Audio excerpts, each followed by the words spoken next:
As-tu déjà senti ce feu en toi incontrôlable, envahissant, presque honteux que tu appelles désir? Ce n'est pas qu'une pulsion, c'est un langage oublié. Ce que tu nommes faiblesse et peut être une invitation secrète de ton âme. La plupart fuient ce feu, le répriment, le combattent avec la volonté, la discipline, la morale, et pourtant, il revient, toujours, plus fort. Pourquoi? Parce que tu n'as pas entendu ce qu'il voulait te dire. Carl Jung ne voyait pas la luxure comme une faute, mais comme un message symbolique venu du soi, ce centre caché de ton être qui réclame à être vu, reconnu, intégré. Et si, au lieu de te débattre contre ce feu, tu le laissais t'éclairer, peut être qu'alors, ce que tu prenais pour un piège se révélera être une porte vers la totalité. Le début du retour à toi. La première réaction de l'ego face au désir est toujours la même. Dresser des barrières, serrer les poings, multiplier les stratégies de contrôle. Nous téléchargeons des bloqueurs, faisons des promesses, cherchons des trucs de productivité comme on érige des digues contre une marée montante.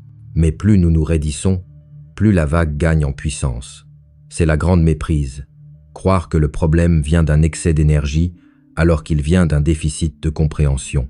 Dans la logique de l'ego, tout ce qui échappe à la volonté est suspect. Dans la logique du soi, ce qui échappe à la volonté est précisément ce qui doit être entendu. Jung l'a martelé. Ce que nous réprimons ne meurt pas, cela s'enfuit, puis se venge. À force d'interdiction, le désir se déguise en compulsion. Chassé par la porte morale, il revient par la fenêtre du fantasme, souvent plus sombre, plus urgent. Nous pensons gagner en pureté, nous ne gagnons qu'en scission intérieure. Une partie de nous prend le fouet de la discipline, l'autre le masque du fugitif. Guerre civile psychique, sans vainqueur durable. Or, le soi ne cherche pas notre docilité, il cherche notre totalité. Le message du désir est simple. Tu as laissé une pièce de toi-même dans l'ombre, va la chercher. Mais l'ego, craignant de perdre son trône, préfère étouffer le messager. Il confond gouvernance et dictature. Gouverner son énergie, c'est l'écouter, l'orienter, lui donner une fonction créatrice. La dicter, c'est l'étouffer jusqu'à rupture. Le contrôle stérilise la psyché. La compréhension la fertilise. Regarde les moments où tu as essayé de tenir bon. Tu répétais intérieurement « non » à l'impulsion, mais tu n'entendais jamais le pourquoi de cette impulsion. Résultat, l'énergie restait bloquée, circulait en circuit fermé, finissait par imploser sous forme de rechute ou d'anxiété. Inverse la logique. Quand le désir surgit, suspend le jugement et pose la question jungienne. Que veux-tu me dire? Tu verras peu. Être qu'il ne demande pas la satisfaction immédiate, mais la reconnaissance d'un besoin plus large.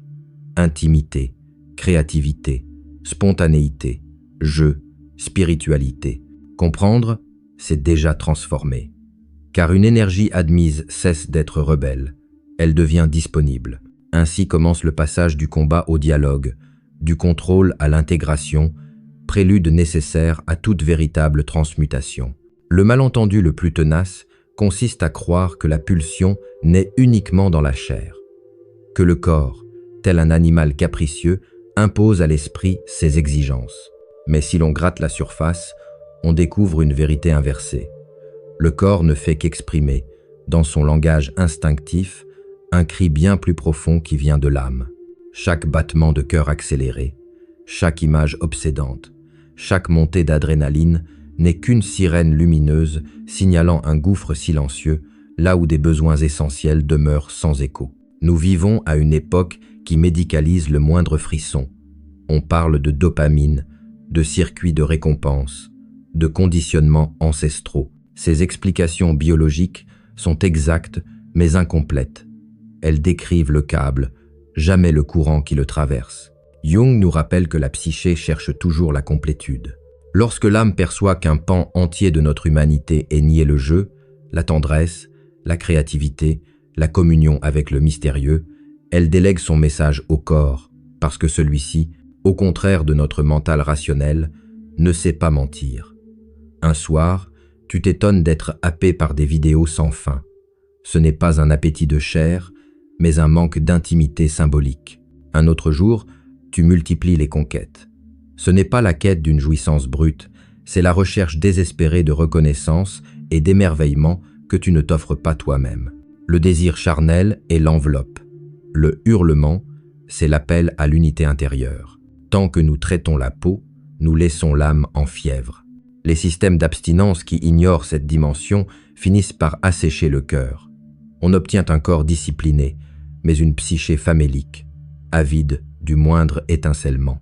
À l'inverse, entendre le cri du dedans transforme la relation au dehors.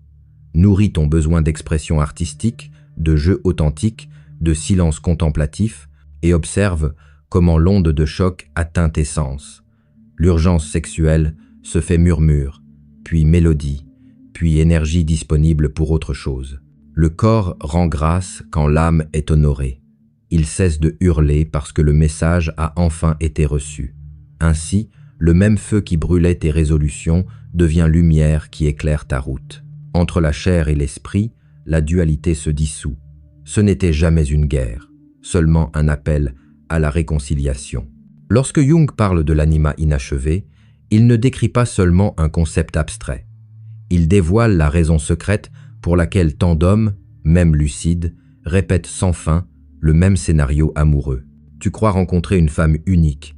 En réalité, tu retrouves ton propre reflet fragmenté, projeté sur son visage. Tant que ton anima demeure au stade d'Ève, pure énergie biologique, magnétisme primaire, tu ne vois chez l'autre qu'un corps à posséder, une source de validation sensorielle.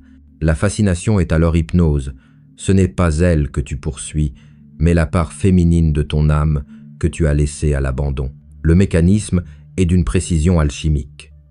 Plus ton anima est immature, plus sa charge émotionnelle est explosive. Elle cherche à revenir en toi, mais incapable de passer le seuil de la conscience, elle se colle à la première silhouette extérieure suffisamment brillante. Le coup de foudre, un retour de courrier psychique, l'obsession, la tentative maladroite de récupérer un fragment d'âme exilé, dès que la femme réelle révèle ses nuances, ses limites, ses ombres, sa propre altérité, le mirage se fissure. Ce moment de déception n'est pas une trahison, c'est l'invitation que l'anima te lance pour que tu cesses de la chercher dehors. Si tu refuses ce rappel, tu tournes en rond, une succession de passions courtes, d'amours impossibles, de nostalgie toxique. Chaque rupture renforce l'idée que les femmes sont incompréhensibles, alors que c'est ton anima qui reste illisible parce que tu refuses de l'écouter. Mais lorsque tu acceptes le dialogue intérieur, l'anima commence sa métamorphose. D'Ève, instinct, à Hélène, beauté et inspiration, puis à Marie, présence nourricière, et enfin à Sophia, la sagesse créatrice.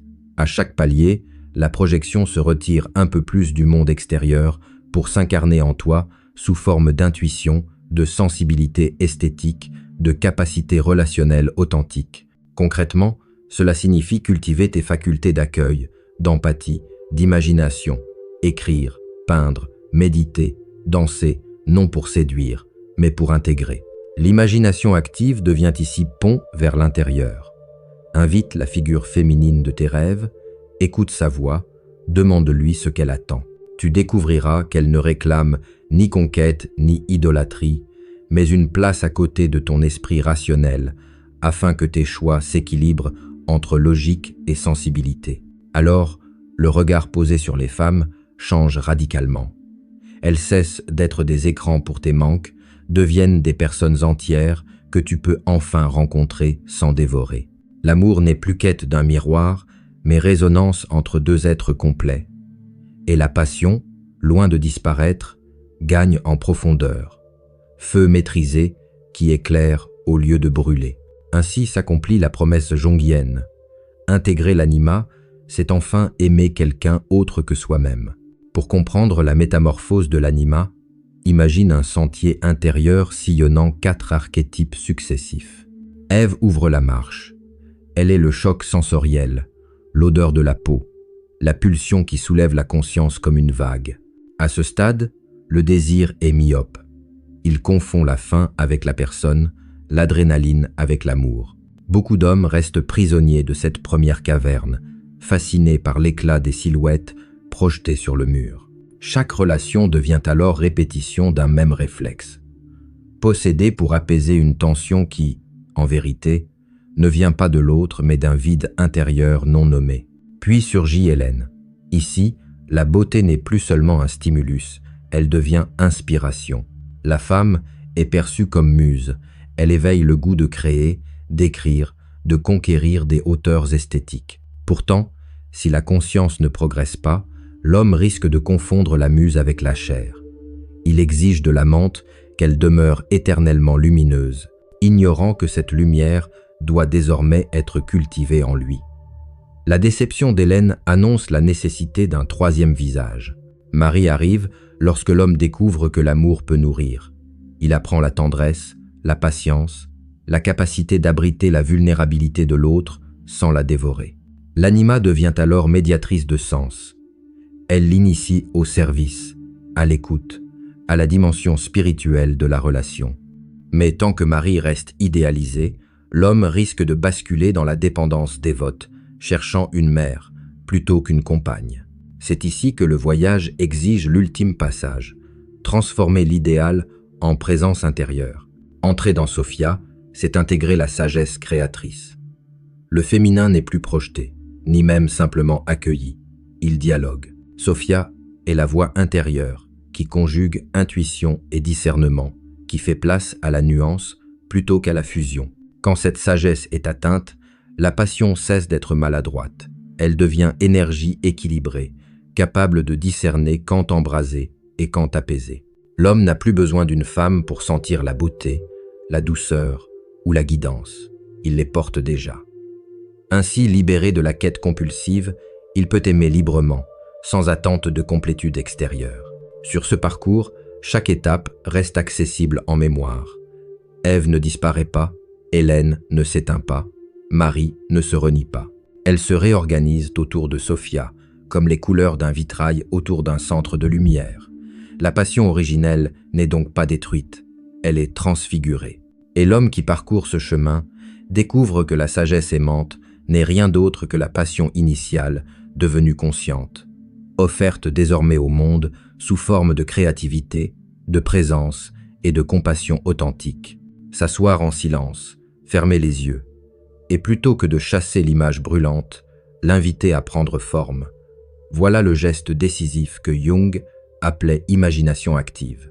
Il ne s'agit plus d'étouffer la pulsion ni de s'y abandonner, mais de l'installer en face de soi comme on reçoit un hôte incommodant. Visualise la sensation qui monte. Est-ce une flamme, un animal, une silhouette séduisante? Donne-lui une voix, laisse-la se nommer. Puis, sans censure, pose la question que la répression n'ose jamais formuler. Que viens-tu chercher en moi? La réponse surprend presque toujours. La luxure avoue qu'elle porte le masque de la créativité non vécue, du besoin de jeu, de la soif de communion mystique. À l'instant où tu entres en dialogue, la pulsion cesse d'être dictateur et devient messager. Cette conversation intérieure requiert de la présence radieuse, un regard qui insiste, mais sans jugement. Plus tu écoutes, plus le symbole se transforme. La flamme se fait lampe, l'animal révèle sa blessure, la silhouette se métamorphose en muse. Cette plasticité signale que l'énergie brute commence à se détacher de son objet externe pour redevenir substance psychique disponible. L'acte de création, écrire une page, composer une mélodie, sculpter un mouvement devient alors exutoire naturel. Tu redistribues la charge vitale dans le tissu de la vie au lieu de la laisser s'échapper dans des gestes répétitifs. Mais l'imagination active n'est pas qu'une technique de gestion. C'est un rite d'initiation à ta profondeur. Chaque session taille une brèche dans la prison de l'automatisme. À travers cette ouverture, l'inconscient t'enseigne sa propre grammaire d'images. Avec le temps, tu reconnais les visiteurs récurrents.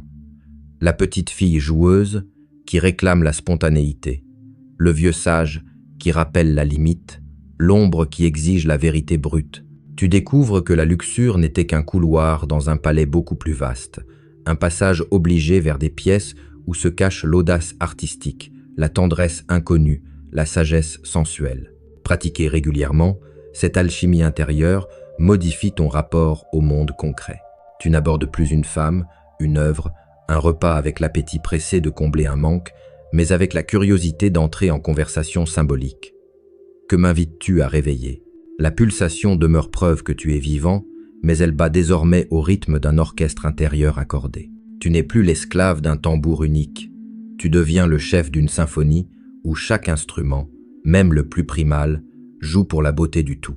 Lorsque l'énergie auparavant dispersée par la luxure s'agrège autour d'un centre psychique enfin cohérent, le réel semble soudain réordonner ses pièces. Jung nommait synchronicité cette coïncidence signifiante par laquelle l'extérieur se met à résonner avec l'intérieur. Le livre exact tombe de l'étagère au moment où tu formules la question. L'inconnu rencontré dans le train t'offre la compétence dont ton projet avait besoin, une porte se referme, mais, dans la même journée, une autre s'ouvre sur un horizon plus fidèle à ton dessein intime. Rien de magique à proprement parler. C'est la logique d'un système devenu résonnant. Tant que la pulsion dirigeait la manœuvre, ton regard filtré par l'urgence sexuelle ne percevait que les fragments utiles à sa gratification.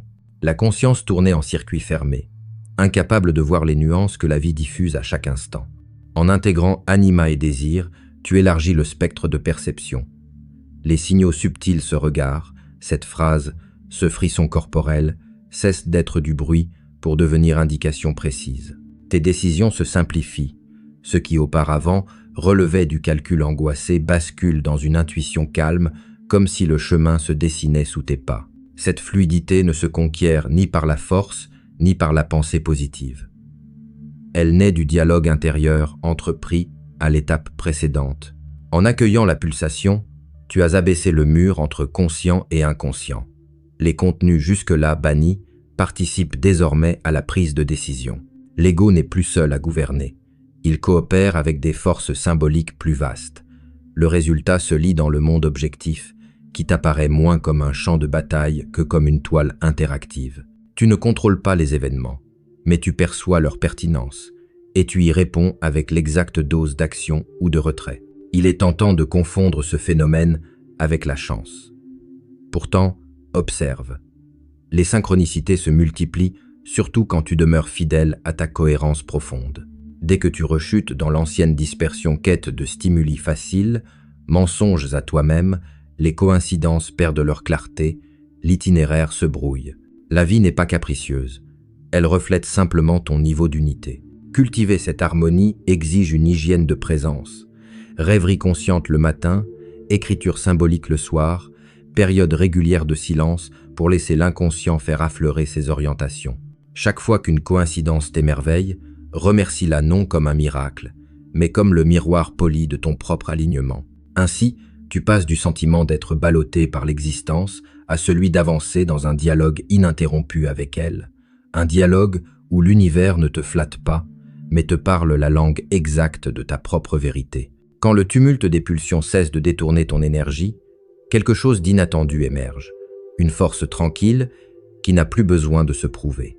Elle ne se manifeste ni par la domination, ni par le verbe haut, mais par une densité de présence que les autres ressentent avant même d'en comprendre l'origine. Tu entres dans une pièce et, sans relever la voix, l'atmosphère s'ajuste, non parce que tu cherches à l'occuper, mais parce que tu es, littéralement, pleinement là. C'est la conséquence directe de l'intégration. Toute l'énergie autrefois gaspillée en lutte interne rayonne désormais comme cohérence extérieure.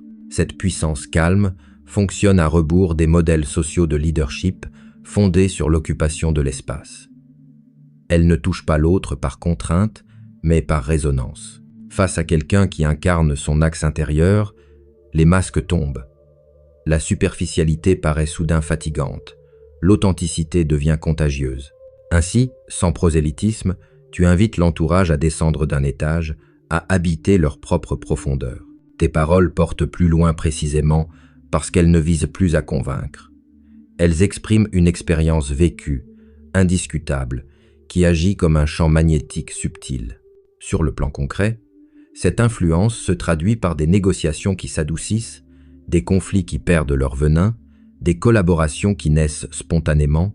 Tu n'imposes pas ta vision, tu la tiens, ferme et souple, et c'est cette stabilité qui aimante. Les autres s'autorisent à imaginer qu'une autre manière de faire est possible simplement parce qu'ils voient qu'elle existe déjà en toi. C'est le paradoxe. Plus tu renonces à contrôler, plus ton impact grandit. La pression laisse place à l'aspiration. On ne se sent pas contraint de te suivre.